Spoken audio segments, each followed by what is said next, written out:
마태복음 24장 1절에서 14절 함께 합독합니다. 시작. 예수께서 성전에서 나와서 가실 때에 제자들이 성전 건물들을 가리켜 보이려고 나아오니 대답하여 이르시되 너희가 이 모든 것을 보지 못하였느냐? 내가 진실로 너희에게 이르노니 돌 하나도 돌 위에 남지 않고 다 무너뜨려지리라. 예수께서 감람산 위에 앉으셨을 때에 제자들이 조용히 와서 이르되 우리에게 이르소서 어느 때에 이런 일이 있겠사오며 또 주의 임하심과 세상 끝에는 무슨 징조가 있사오리이까? 예수께서 대답하여 이르시되 너희가 사람의 미혹을 받지 않도록 주의하라. 많은 사람이 내 이름으로 와서 이르되 나는 그리스도라 하여 많은 사람을 미혹하리라. 난리와 난리 소문을 듣겠으나 너희는 삼가 두려워 말라. 이런 일이 있어야 하되 아직 끝은 아니니라. 민족이 민족을, 나라가 나라를 대적하여 일어나겠고 곳곳에 기근과 지진이 있으리니 이 모든 것은 재난의 시작이니라. 그때에 사람들이 너희를 환난에 넘겨주겠으며 너희를 죽이리니 너희가 내 이름 때문에 모든 민족에게 미움을 받으리라. 그때 많은 사람이 실족하게 되어 서로 잡아주고 서로 미워하겠으며 거짓 선지자가 많이 일어나 많은 사람을 미혹하겠으며 불법이 성함으로 많은 사람의 사랑이 식어지리라. 그러나 끝까지 견디는 자는 구원을 얻으리라. 이 천국 복음이 모든 민족에게 증언되기 위하여 온 세상에 전파되리니 그제야 끝이 오리라. 아멘. 아멘. 오늘 이 아침에 하나님의 사랑하심과 은혜가 저와 여러분 가운데 함께하는 줄 믿습니다. 오늘 마태복음 쉬운 5번째 시간 넘어지는 세상 속 일어서는 영혼이라는 제목으로 말씀을 전합니다.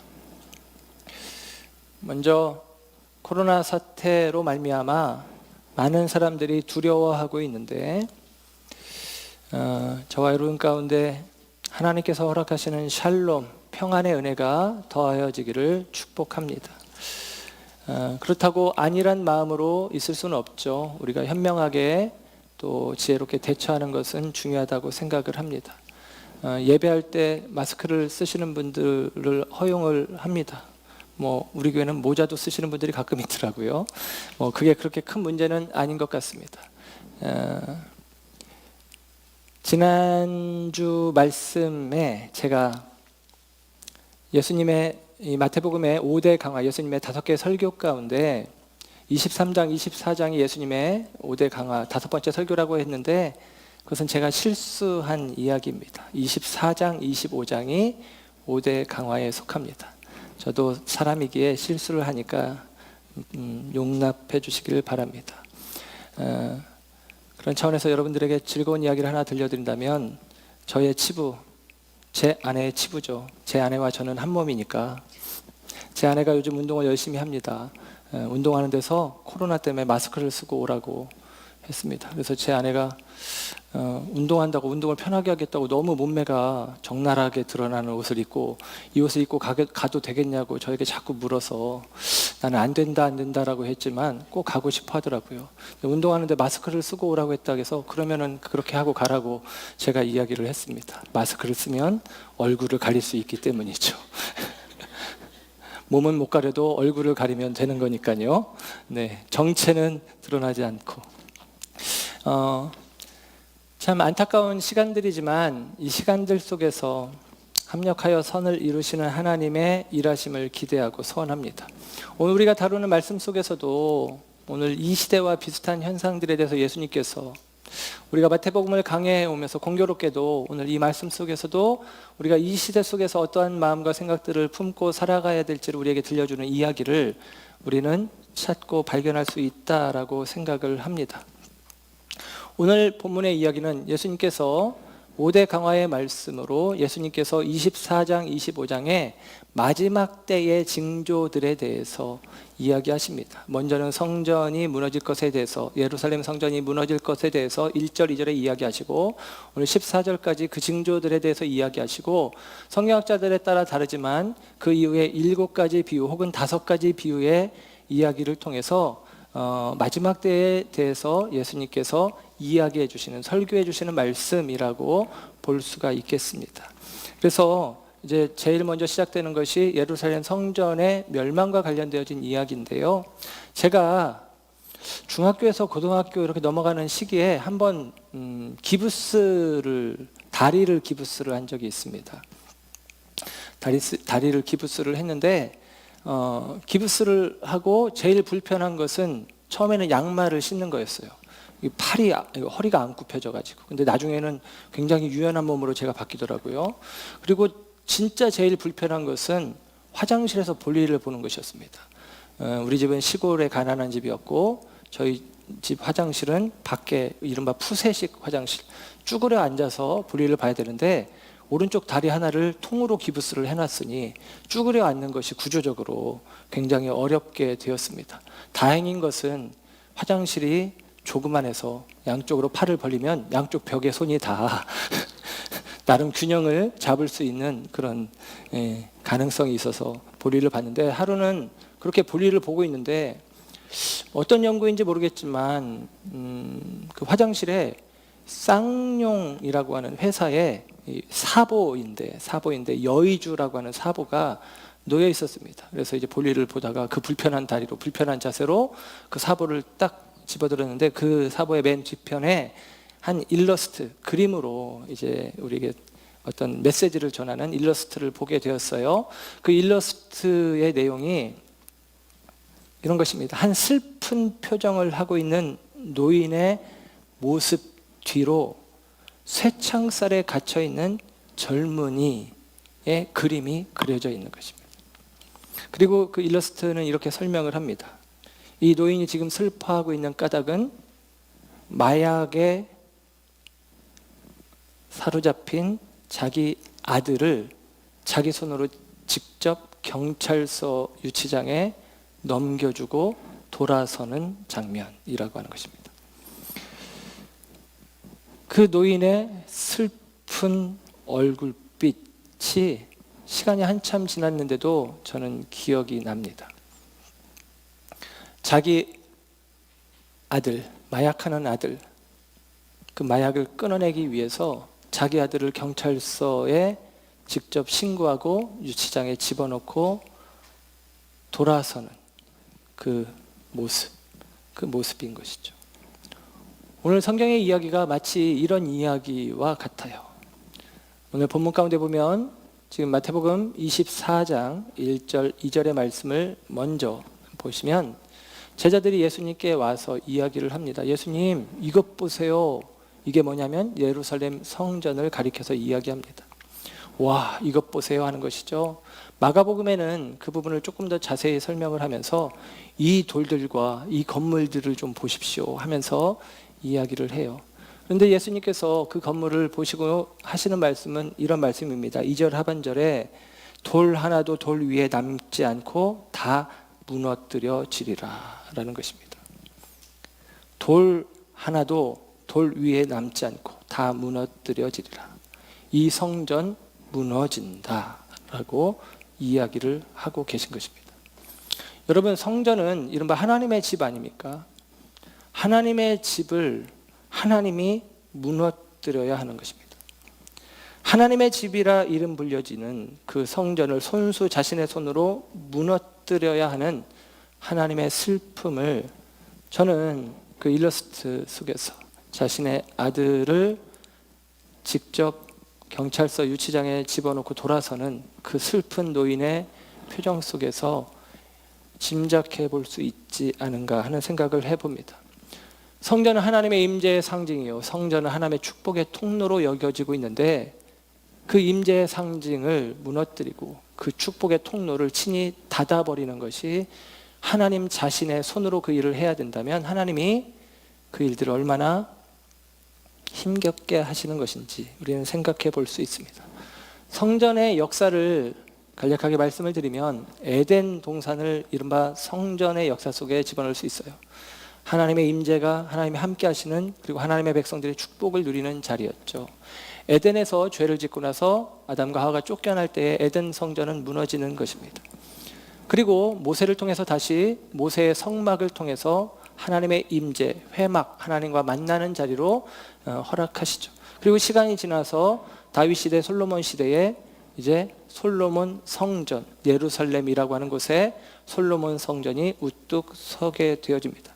그 성전이 오래 갈 것 같았지만 BC 586년 바벨론의 공격에 의해서 그 성전이 무너지게 되어집니다. 그리고 나서 70년 포로기 이후에 돌아온 이스라엘 백성들이 다시 성전을 짓는데 스룹바벨이라고 하는 총독을 중심으로 성전을 지어 그 성전을 이른바 스룹바벨 성전이라고 이야기합니다. 근데 그 성전 역시도 무너진 것까지는 아니지만 굉장히 많이 회파된 듯합니다. 그리고 예수님 시대는 곧 헤롯 대왕이 성전 보수 공사를, 그러니까 어마어마한 개보축 공사를 하게 되어집니다. 그게 바로 헤롯 대왕이 하는 것인데, 전에도 말씀드렸듯이 헤롯은 히브리 사람이 아니에요. 유대인이 아닙니다. 이방인인데 로마에게 돈을 주고 히브리 왕권을 산 것입니다. 이스라엘 왕권을 산 것이죠. 그리고 이스라엘 사람들의 환심을 사기 위해서 이스라엘 사람들이 중요하게 여기는 성전을 대대적으로 리모델링하는 공사를 했다라고 여길 수 있습니다. 헤롯 대왕이 그 공사를 하고 얼마 안 있어서 죽었어요. 헤롯이 죽은 다음에 30년 정도 더 공사가 이어져서 지금 예수님이 그 성전, 공사하고 있는 성전을 보는 것이고, 이 성전은 더 계속같이 공사가 되어서 예수님이 돌아가신 이후에 30년쯤 지나서 AD 63년에 그 성전 건축이 완공이 되어집니다. 이 성전이 얼마나 잘 지어졌는지 역사가 요세푸스는 이야기하기를 이 성전이 어마어마한 거예요. 아름다운 거예요. 그래서 누가복음 21장 5절에는 사람들이 말하기를 이 아름다운 돌과 헌물로 꾸민 것을 보라, 그렇게 이야기할 정도로 놀랍게 아름답게 지어진 것입니다. 황금으로 만들어진 지붕, 황금을 더 씌운 지붕은 요세푸스는 표현하기를 햇빛을 받아 반사하는 그 지붕이 마치 햇빛 자체 같다, 해 자체와 같다, 그렇게 표현하기도 합니다. 하얀 대리석으로 성전을 만들었는데 그 하얀 대리석이 마치 또 만년설이 덮인 것처럼 깨끗하게 보이는 것이고, 저녁에 해가 뉘엿뉘엿 질 때는 그 하얀 그 대리석이 노란 빛을 뿜어내면서 마치 전체가 황금처럼 보여지기도 하는 정말 아름다운 성전입니다. 더군다나 그 성전에 놓여진 마가복음 표현처럼 이 돌을 보십시오, 이 건물들을 보십시오 할 때 이 돌은 그 돌 하나가 5톤이 넘는 굉장히 잘 다듬어진 돌입니다.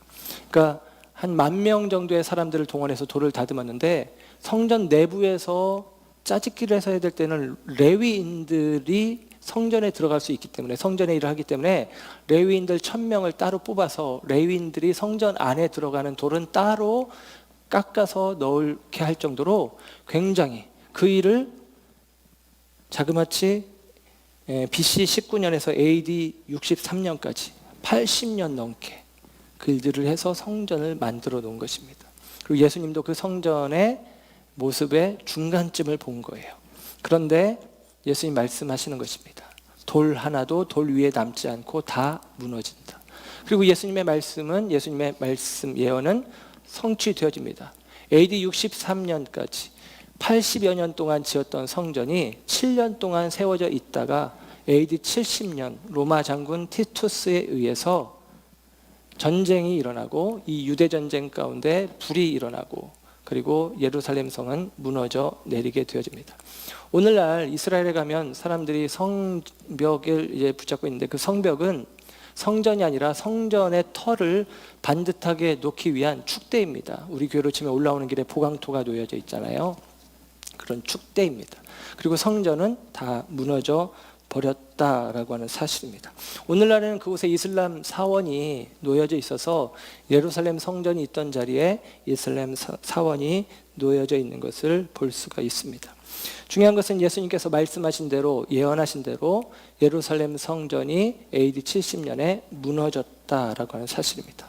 성전의 역사를 이야기했듯이 여러분, 성전은, 특별히 하나님의 영이 떠나고 그 가운데 죄가 가득한 성전은 무너지는 것이 마땅합니다. 그 성전은 그렇게 서 있으면 안 되고 무너지는 것이 옳다라고 하는 사실입니다. 이스라엘 사람들이 성전을 중심으로 사는 삶의 문화가 형성되는데 그 출발점에는 역시나 솔로몬이 세운 솔로몬 성전이 중요한 역할을 감당했어요. 다윗이 성전을 세우려고 할 때 하나님이 그닥 좋아하지 않으셨습니다. 사람들이 왕을 세워달라고 할 때 하나님께서 그닥 좋아하지 않으신 것처럼 성전을 세우겠다고 할 때도 하나님이 와, 네가 성전을 짓겠다고? 이야, 너 참 멋지다, 대단하다 라고 반응하시지 않고 시큰둥하십니다. 그런데 하나님이 허락을 하셨어요. 마지못해 허락하듯 허락을 하십니다. 그 이유인 즉슨 솔로몬이 그 사실을 잘 적시하는데, 솔로몬이 성전 봉헌식에서 이런 이야기를 합니다. 하나님을 어떻게 내가 만든 이 성전에 모실 수 있겠느냐, 담아둘 수 있겠느냐. 하늘을 하나님의 보좌로 삼고 땅을 하나님의 발등상으로 삼아도 하나님을 담아둘 수 없겠거늘 하물며 내가 지은 이 예배당이 하나님을 담아낼 수 있는 자리라고 나는 생각지 않는다. 그는 바른 지혜를 갖고 있는 것이죠. 그리고 이렇게 고백을 합니다. 그러나 하나님, 여기서 우리가 하나님 앞에 기도할 때에 들어주세요. 여기서 우리가 하나님 앞에 회개할 때에 용서해 주세요. 이것입니다. 그 성전은 하나님께 나아가는 죄 용서의 통로요, 하나님께서 우리의 기도를 들어 응답하시는 축복의 통로로 솔로몬은 이해한 것입니다. 하나님이 주신 지혜죠. 그런데 1000년이 지나 예수님 시대의 이 성전은 하나님께 나아가는, 하나님께 기도하는 그 통로가 아니었다라는 사실이죠. 예수님께서 예루살렘 성전을 정하시면서 하신 이야기를 우리는 기억합니다. 내 아버지 집은 만민의 기도하는 집인데 너희들이 이곳을 강도의 소굴로 만들었다. 하나님께 기도하는 것들이 아닌 강도의 소굴이 되어진 성전이라고 하는 사실입니다. 여러분, 그런 성전에 대해서 그 이전 시대에 바벨론에 의해서 솔로몬 성전이 무너지기 전 선지자들은 이런 이야기를 합니다. 이사야 선지자는 이런 이야기를 해요. 너희들이 아무리 성전에 열심히 모여도 다 쓸데없는 일이다. 너희들이 성전 마당만 밟는 것이고 너희들이 드리는 예배는 오히려 내게 역겹다라고 반응을 합니다. 예레미야는 이런 이야기를 합니다. 너희들이 이곳은 하나님의 전이다, 이곳은 하나님의 성전이다, 이곳은 하나님의 성전이다 라고 이야기하는 거짓 선지자들의 말에 의지하지 마라, 귀 기울이지 말아라. 그거 무너진다라는 것이죠. 무너졌다라는 것입니다. 예수님도 이야기하는 것입니다. 이 성전이 그렇게 크고 화려하고 이 헤롯 성전이 그렇게 견고하고 튼튼해 보이냐? 돌 하나도 돌 위에 남지 않고 무너지리라. 왜? 그곳이 하나님께 나아가는 축복의 통로, 기도의 통로, 회개의 통로가 아니라 예수님 시대의 성전은 변질되어 버린 것입니다. 그 예수님 시대의 성전은 오히려 이 거짓된 자들의 그 죄를 가리우는 결과물이었다라는 사실입니다. 이 거짓된 자들의 거짓을 덮는 성전에 불과했다라고 하는 사실이죠. 사랑하는 여러분, 그 거짓된 성전은 무너지는 것이 마땅합니다. 그 거짓된 성전은 무너지는 것이 마땅하다라는 사실입니다. 그리고 예수님이 그 이야기를 하신 이후에 오늘 우리가 살펴볼 마지막 때에 대한 이야기가 이제 쭉 이어져서 나오게 되는데요. 3절 말씀에 보면 제자들이 예수님께 와서 조용히 물었다라고 이야기를 해요. 마가복음은 그 제자들을 베드로, 야고보, 요한, 안드레라고 이야기를 합니다.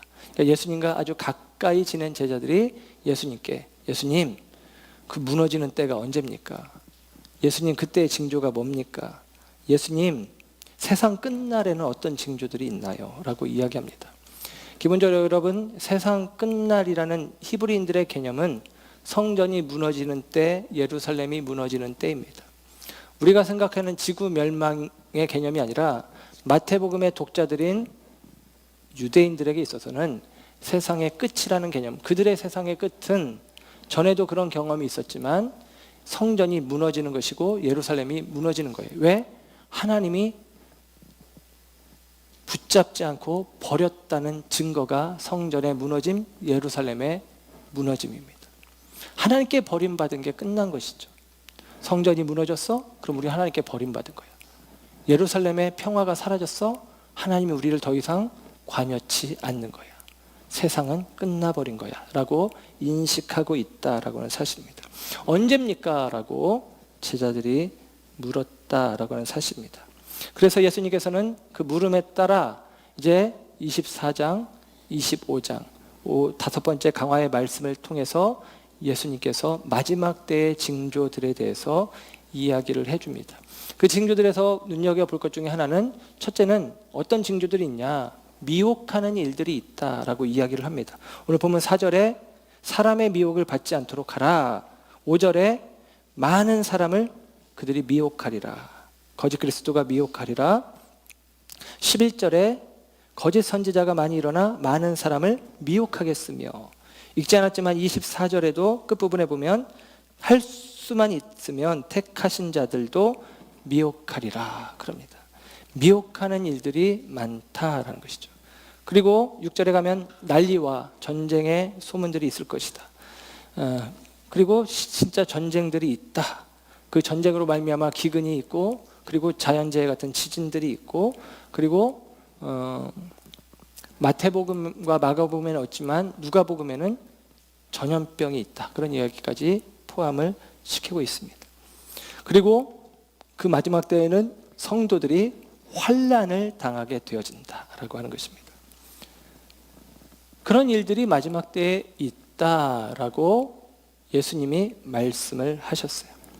마지막 때는 그래서 어떤 때냐? 무너지는 때인데, 성전이 무너지고 세상이 무너지는데, 그때의 영혼들은, 사람들은 어떻게 되느냐? 넘어지는 것입니다. 무너짐과 같이 넘어지는 거예요. 그리고 오늘 예수님께서 하시는 말씀은 이것입니다. 오늘 말씀의 제목이기도 한데, 그 넘어지는 세상 속에서, 무너지는 세상 속에서 일어서는 영혼들이 있다라고 이야기를 하는 거예요. 이것을 예수님이 말씀하고 싶어 합니다. 특별히 미혹하는 일들이 있다라고 이야기를 하는데, 여러분, 미혹하는 일들은 많이 있어 왔습니다. 제가 말씀을 준비하면서 보니까 옥하는 목사님도 1991년도에 이 미혹하는 일과 관련해서 이 본문으로 설교를 하신 게 있더라고요. 제목이 이래요. 당신을 미혹하는 시원한 대답들. 당신을 미혹하는 시원한 대답들. 제자들이 물었어요. 언제입니까? 그때가 언제입니까? 그런데 예수님은 어떻게 대답하시냐면, 넘어가서 나중에 36절로 가시면 이렇게 기록합니다. 모른다. 아버지만 알고 나도 모른다. 이게 답이에요. 그때는 모른다. 이게 답이거든요. 근데 미혹하는 사람들은 시원한 대답을 합니다. 왜냐하면 사람들이 궁금하거든요. 자꾸만 묻거든요. 언젠지 알고 싶거든요. 그래서 언제냐? 무슨 징조가 있냐? 라고 물을 때에 미혹하는 사람들은 언제다? 라고 이야기를 합니다. 그 옥하는 목사님이 설교하신 그 다음 해가 92년도인데, 그 왜 이런 설교했냐면 92년도에 어떤 일들이 있었는지 우리는 알죠. 다미선교회 이장님. 제가 신학교 학번이 92학번입니다. 제가 신학대학에 들어갔을 때 그 다미선교회의 그 시한부 종말론 때문에 10월 31일 날 이제 종말이 온다고. 그래서 우리는 그랬어요. 우리 그러면 목사 못 되겠네? 이렇게 생각을 했습니다. 근데 농담으로 그렇게 이야기했던 기억이 있습니다. 그런데 여러분, 시원하죠. 계산해보니, 따져보니, 성경을 면밀히 살펴보니 이때다. 이런 징조가 나타나고 이런 역사들이 나타나는 것을 보니 이날이다 라고 이야기할 때 우리의 마음이 시원한데, 옥하는 목사님의 설교 제목처럼 당신을 미혹하는 시원한 대답들에 여러분 마음을 내어주지 마시기 바랍니다. 미혹하는 일들이 있다라는 사실이에요. 오늘 본문에는 예수님께서 예루살렘 성이 멸망할 것을 이야기하시면서 마지막 때의 징조를 이야기하고 있다라고 하는 것이 중요합니다. 오늘 본문의 이야기를 그래서 이른바 문법적으로는 예언적 원근법이라고 이야기를 해요. 예언적 원근법. 원, 멀다, 큰, 가깝다. 가깝고 멀다라는 거예요. 가깝고 먼 이야기를 함께 하는 것입니다. 가까운 미래의 일과 먼 미래의 일을 묶어서 설명하는 내용, 그걸 이제 예언적 원근법이라고 하는 문학 문법 기조라고 이야기하겠습니다.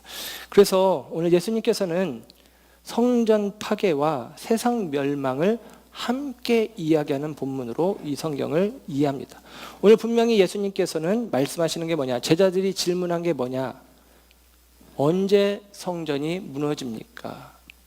그리고 성전이 무너지는 것은 우리에게는 세상이 무너지는 것인데 언제 이런 일들이 있겠습니까? 라고 물었고 예수님은 그 일이 곧 되어질 것으로, 그리고 역사적으로는 AD 70년, 지금부터 거의 2000년 전에 그 일이 일어난 것입니다.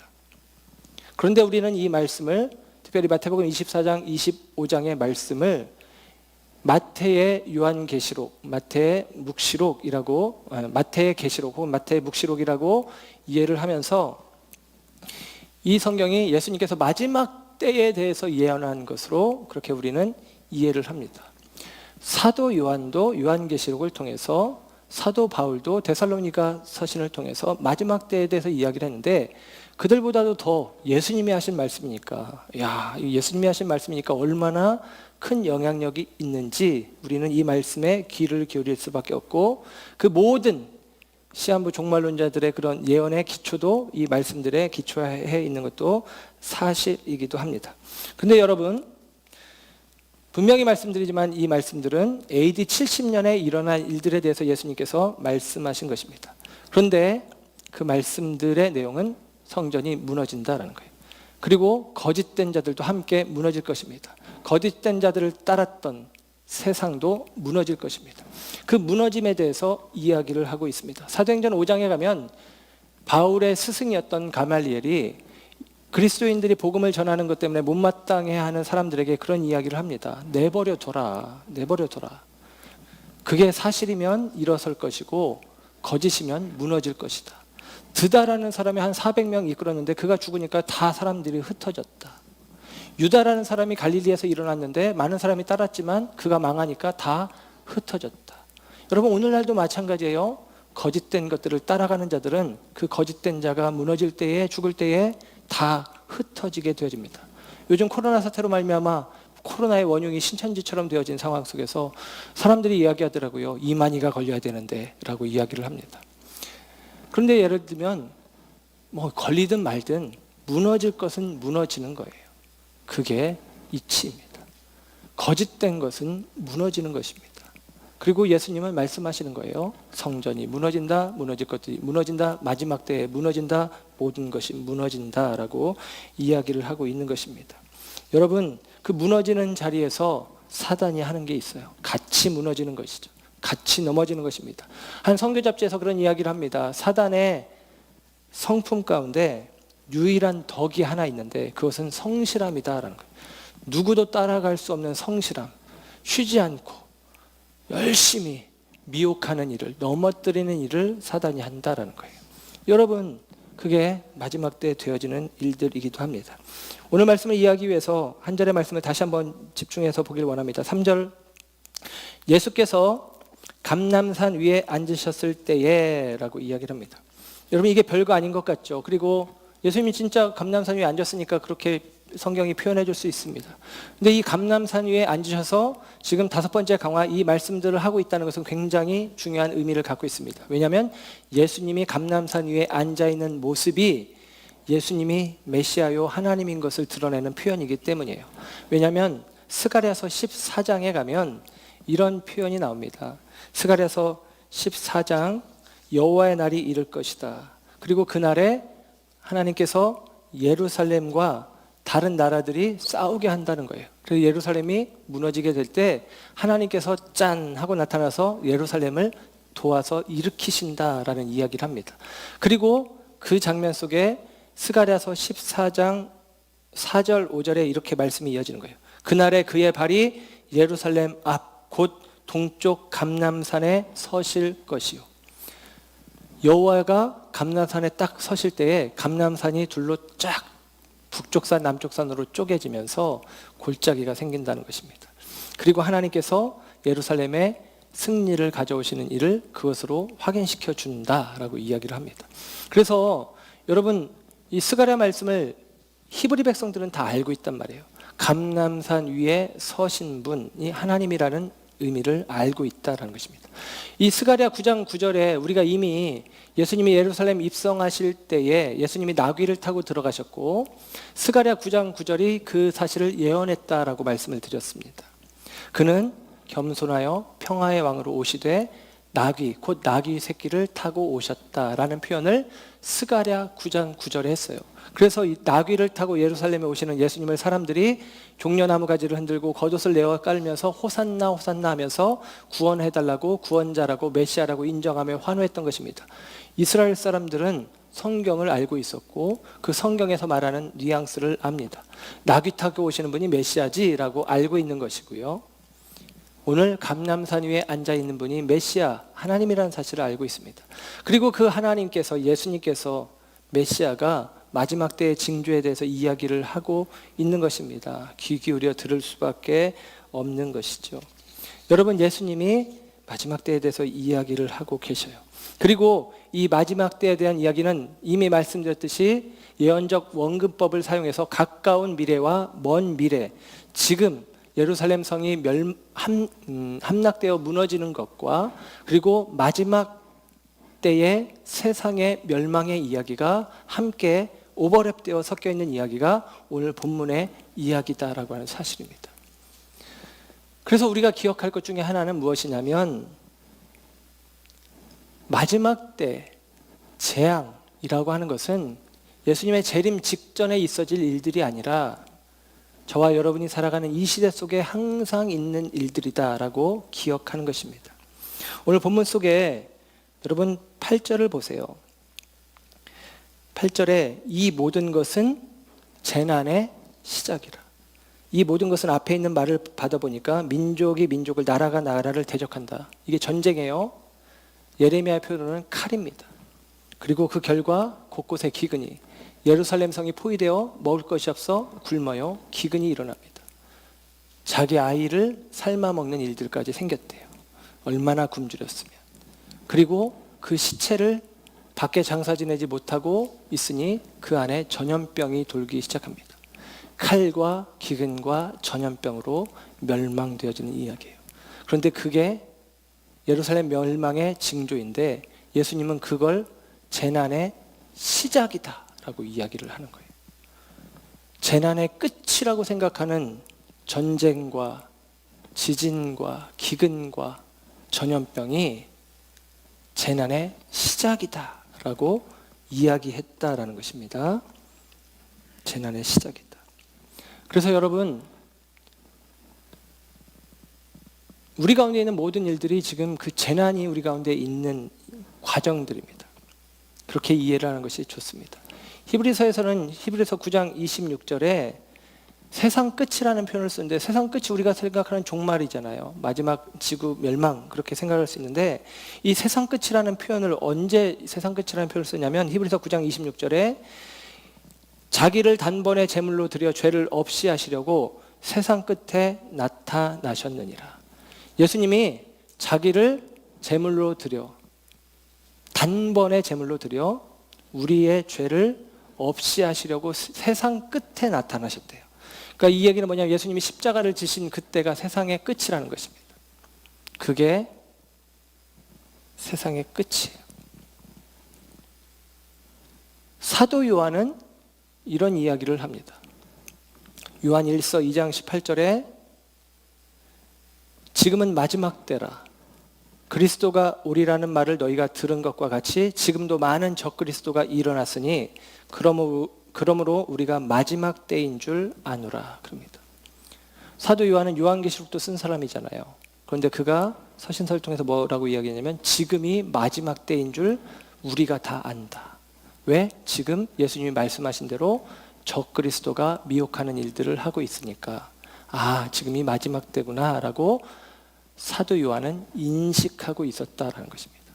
사도 요한이 계시록까지 쓴 사도 요한이 마지막 때는 2000년쯤 후에 3차 대전이 일어날 때 저쪽에 뭐 중동에 걸프전이 일어나고 뭐 그러면서 예를 들면 아마겟돈 전쟁이 일어나는 그때가 마지막 때야라고 인식한 게 아니라 자기가 살던 그때 예수님 돌아가시고 부활하시고 승천하신 이후에 그리스도인 교회가 세워지고 그들 가운데 적그리스도가 미혹하는 일들이 있었던 그때를 미혹하는 일들이 우리 가운데 있다. 마지막 때인가 보다라고 인식하고 있었다라는 사실입니다. 그러니까 2000년 전이 마지막 때인 거예요. 그럼 지금 마지막 때가 아닙니까? 지금도 마지막 때죠. 그래서 마지막 때의 개념은 예수님이 십자가에 달려 죽으신 이후로 예수님이 다시 오실 그때까지의 때입니다. 저와 여러분이 사는 시대는 그 마지막 때에 포함되어 있는 한 때를 사는 것입니다. 특별히 제가 오늘 살고 내일이 되어지면 저의 연한이 어느 정도인지 모르겠지만 저의 연한이 100년이라고 치면 저의 남은 날은 하루가 줄겠죠. 하루가 더 지나면 하루가 더 줄겠죠. 다만 주님이 약속하신 것을 우리가 믿고 신뢰하기에 우리의 날들이 주님의 날이 하루가 더 마지막 말세지말에 가까운 시대를 살고 있다고 우리는 인식하고 사는 것입니다. 이것이 저와 여러분이 마지막 종말론적인 신앙을 가지고 살아가는 우리들의 모습이어야 한다라는 사실입니다. 그리고 이 시대를 그래서 어떤 분들은 이 시대의 징조를 이야기하면서 오메가 포인트의 시대다. 마지막 중에 마지막이다. 그렇게 이야기를 하기도 합니다. 중요한 것은 이 재난들이 일어나는 것을 예수님은 시작이라고 표현했고 그 다음에 나오는 표현은 너희들 가운데 환난이 있을 것이다 라는 이야기를 하는 거예요.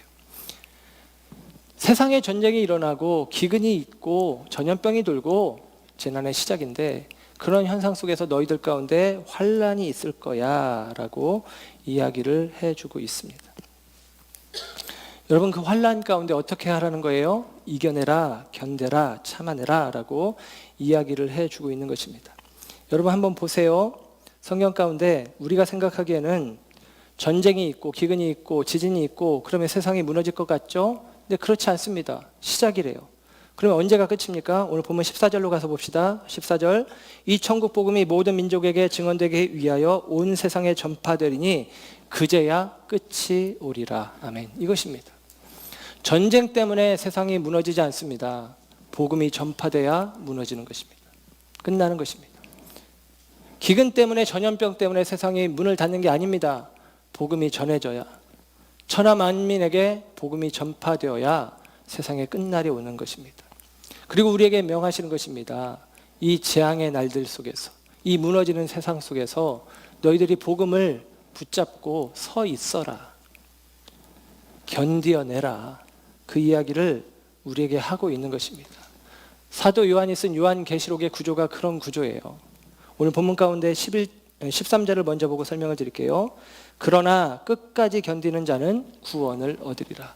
여러분 이 표현이 소아시아 7교회 요한계시록 2장 3장에 7교회 이야기가 나오는데 그 가운데 대표적으로 서머나 교회에게 너희들이 끝까지 견디면 생명의 간을 너희에게 주리라 라고 이야기를 해요. 끝까지 견디는 자.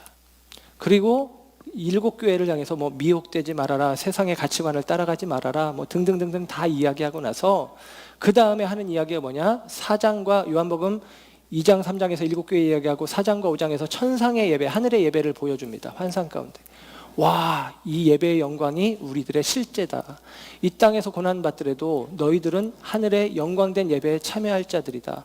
그리스도의 신부된 자들이다 라는 사실을 계속 같이 이야기를 합니다.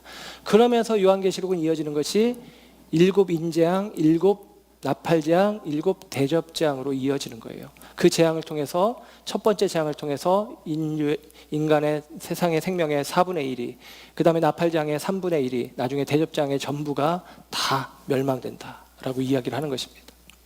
그렇게 무너지고 있다라는 거예요. 그 무너지는 과정 속에 우리가 지금 어느 박자에 있는지는 모르겠지만 그러나 우리들은 하늘의 천상의 예배를 기대하면서 우리가 끝까지 견디는 자로 서야 생명의 면류관을 얻을 수 있다라고 이야기를 하는 것입니다. 그리고 저와 여러분이 끝까지 견디는 우리들이 하는 일이 무엇이냐? 내가 복음 들고 서 있는 그 삶의 자리가 저와 여러분이 복음을 전하는 땅끝인 것입니다.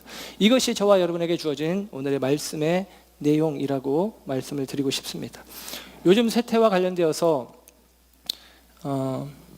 말씀을 드리고 싶은데, 공교롭게도 우리가 마태복음을 강해해 오면서 마태복음을 한 장 한 장 강해해 오면서 제가 지금 23장, 24장 오늘 한 장을 다 이야기하고 25장도 짧게 이야기하고 26장부터는 예수님의 순환에 대해서 이야기를 할 거예요. 이번 주 수요일이 성회 수요일이고 사순절이 시작이 되어집니다.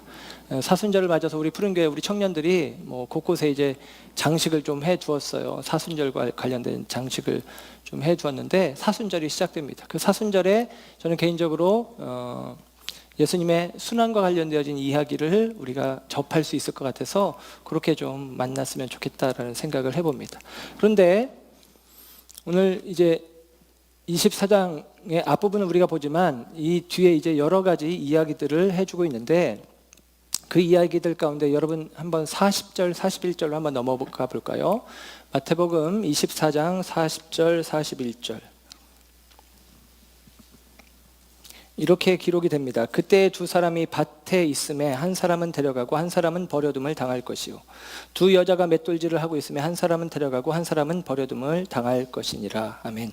우리가 생각하는 이게 휴거가 되었든 들림이 되었든 그런 생각들을 사람들이 많이 합니다. 그런데 여러분, 다시 한번 좀 생각해 보길 원해요. 특별히 저는 들림받았다는 것이 구원받았다는 의미로 저는 솔직히 생각을 합니다. 전체적인 의미는 하나님께서 신랑이 오셨을 때 신랑과 함께 천국잔치에 참여하는 자들의 이야기가 지금 뒷부분에 예수님의 마지막 때에 대한 이야기에 가득하게 기록이 되어져 있어요. 그런데 이것을 조금 우리가 은혜 받는 방식으로 뒤집어서 이해를 해보려고 해요. 어떤 의미냐면, 저도 이제 어떤 글을 통해서 이 글을 보게 되었는데 이런 것입니다. 지금 우리말에는 한 사람은 데려가고 한 사람은 내버렸다, 버려둠을 당했다, 이렇게 표현이 됐잖아요. 근데 영어 성경에는 단순하게 데려갔다는 말이 take, 그리고 버렸다는 말이 left라는 말로 번역이 되었습니다. 데려갔다, 그러니까 take, 붙잡았다, left, 남겨뒀다, 놓았다, 그런 의미로 이해가 됩니다. 근데 우리 성경에는 좀 세게 번역했죠. 한 사람은 데려가고 한 사람은 버려짐을 당했고, 이렇게 표현을 했는데 이것을 한마디로 말하면 과한 번역이라고 하는 거예요.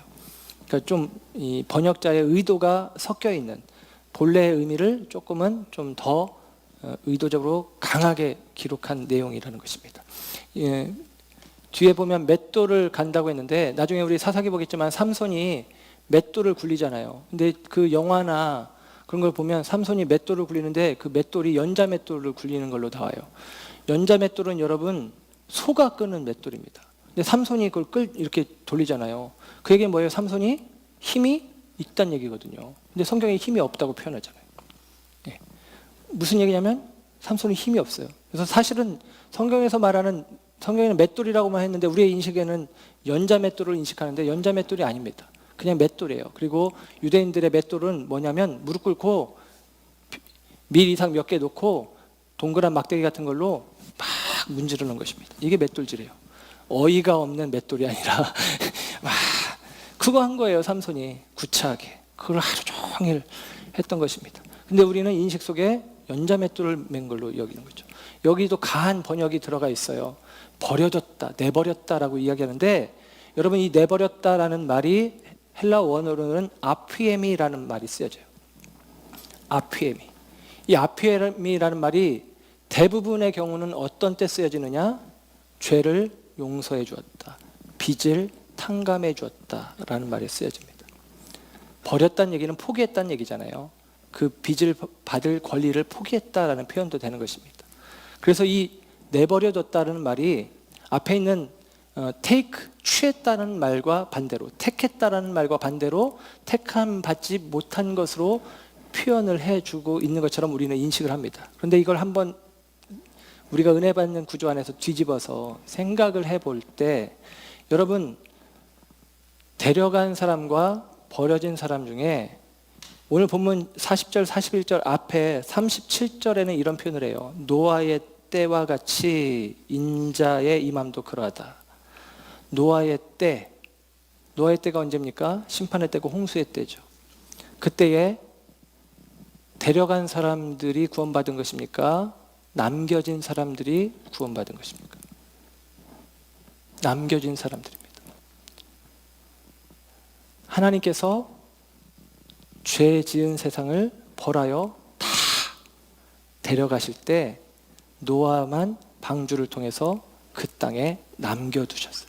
그리고 노아를 통해서 하나님은 새로운 세상을 여시는 것입니다.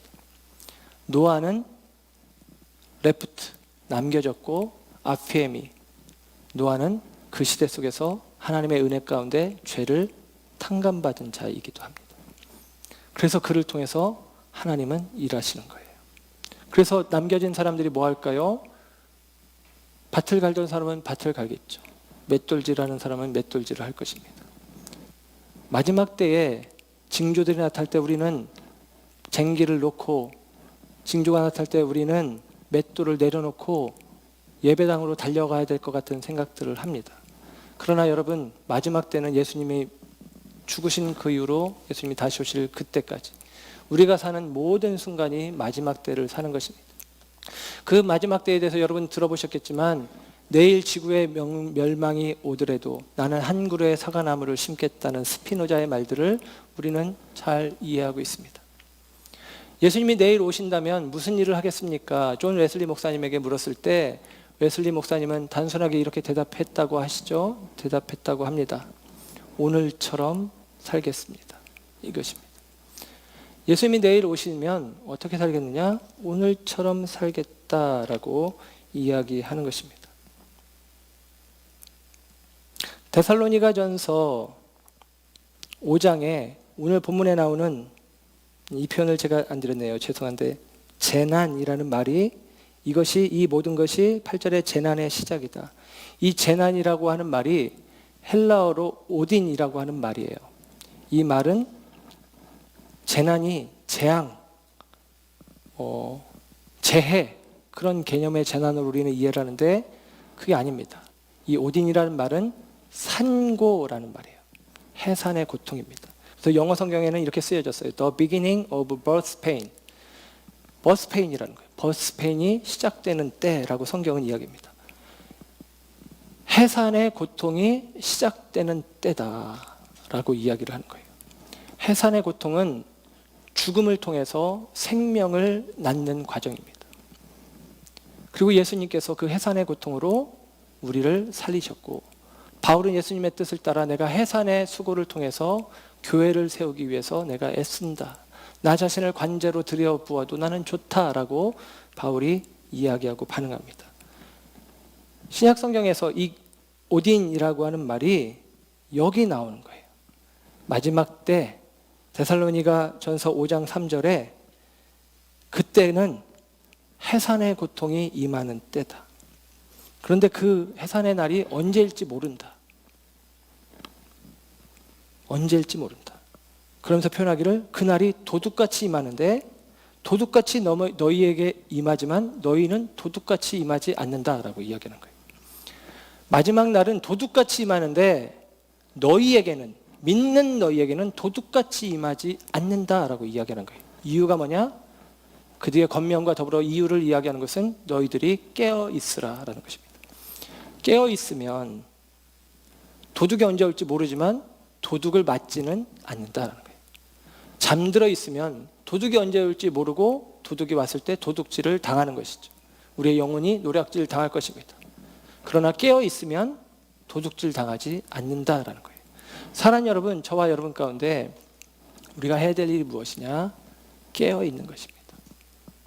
우리가 그날이 언제인지를 알고 그날에 준비하는 것이 아니라 매일매일 하나님의 말씀을 붙잡고 살아가는 것이고, 우리 가운데 주어진 복음을 기초로 살아가는 것이고, 우리 가운데 주어진 하늘 소망의 닻을, 히브리서 기자처럼 그 닻을, 소망의 닻을 붙잡고 살아가는 것이 저와 여러분들이 깨어있는 삶을 사는 것이다 라고 하는 사실입니다. 그리고 저와 여러분들이 그와 같은 믿음의 삶을 살 때, 깨어있는 삶을 살 때 그것이 세상 가운데 복음이 전파되는 과정이고, 그 삶들이 있을 때에, 복음이 전파되어질 때에 전쟁과 기근과 전염병으로 세상이 망하는 게 아니라 그때 비로소 하나님의 나라가 우리 가운데 임하여진다라고 하는 사실입니다. 여러분, 오늘 말씀의 제목처럼 무너지는 세상 속에서 말씀을 붙잡고 서 있는 사람들은 일어섭니다. 넘어지는 거짓에 미혹되어 넘어지는 사람들 속에서 진리의 말씀에 잇대어 살아가는 우리들은 넘어지지 않고 일어섭니다.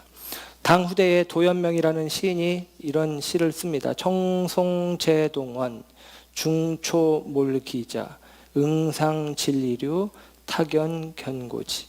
우리말로 풀어주면 저도 풀어야 알지 뭐 제가 한자를 알겠습니까? 동원에 자란 푸른 소나무 풀에 묻혀 안 보였으나 찬서리에 다른 나무 시들자 높은 가지 우뚝 솟아 보이더라. 소나무가 풀더미에 가려서 안 보였는데 찬서리가 내리고 보니 풀은 시들어버리고 푸르는 소나무는 푸른 빛을 내며 우뚝 서 있더라. 여러분, 무너지는 세상 속에서 예수 그리스도의 생명에 연결되어진 그 말씀에 기초하여 서 있는 저와 여러분, 소망의 닻을 내린 저와 여러분은 이 넘어지는 세상 속에서, 무너지는 세상 속에서 일어서는 영혼들로 서게 될 줄로 믿습니다. 특별히 코로나 사태와 관련되어서 사람들이 뭐 신천지를 이야기하고 또 어제는 보니까 성지순례를 갔다 온 이스라엘 성지순례 갔다 온 캐톨릭 신도들에 대해서 비난이 또 가해지고, 여러분 사실 이스라엘에서 병이 들어서 여기 왔겠습니까? 여기서 걸린 병이죠. 이스라엘 갔다 온 게 무슨 문제가 되겠습니까? 그런데 사람들 가운데 있는 극도의 공포심들이 사람들이 사람들을 대하여 어떤 마음을 품게 하느냐, 의심하고 그리고 미워하고 그리고 혐오하고 그런 마음들을 심고 있습니다. 오늘 본문의 말씀 한 절 보길 원하는데요. 11절 보십시오. 이렇게 기록됩니다. 거짓 선지자가 많이 일어나 많은 사람을 미혹하겠으며 불법이 성함으로 많은 사람의 사랑이 식어지리라. 거짓이 우리 가운데 우리의 공포의 마음을 틈타고 들어와 우리 가운데서 이루는 것은 사랑을 식어지게 하는 것입니다. 신천지 무너져야죠. 무너질 것은 무너지는 게 맞습니다. 그러나 그 영혼들이 무너지는 것은 안타까워하는 마음들이 우리 가운데 있었으면 좋겠습니다. 수많은 사람들 혐오하고 편을 가르고, 여러분 코로나에 걸린 사람, 확진된 사람, 그 사람이 가해자입니까? 피해자입니까? 피해자 아닙니까? 저와 여러분들의 시선이 그들을 향해서 하나님께서 허락하신 사랑의 시선을 거두지 않기를 간절히 부탁을 드립니다. 거짓이 판치는 세상에서는 사랑이 식어지는 것입니다. 이 거짓이 판치는 세상 속에서, 사랑이 식어진 세상 속에서, 나만 살겠다는 세상 속에서 기꺼이 해산의 고통을 감내하며 그를 살려내는 십자가 사랑의 그 은혜를 입은 자들, 그리고 그 십자가 사랑의 증인된 자들, 나아가 그리스도의 마지막 때에 주님께서 기뻐 맞이할 만한 하나님의 백성들로 저와 여러분 모두가 우뚝 서시기를 주님의 이름으로 축원합니다. 기도하겠습니다.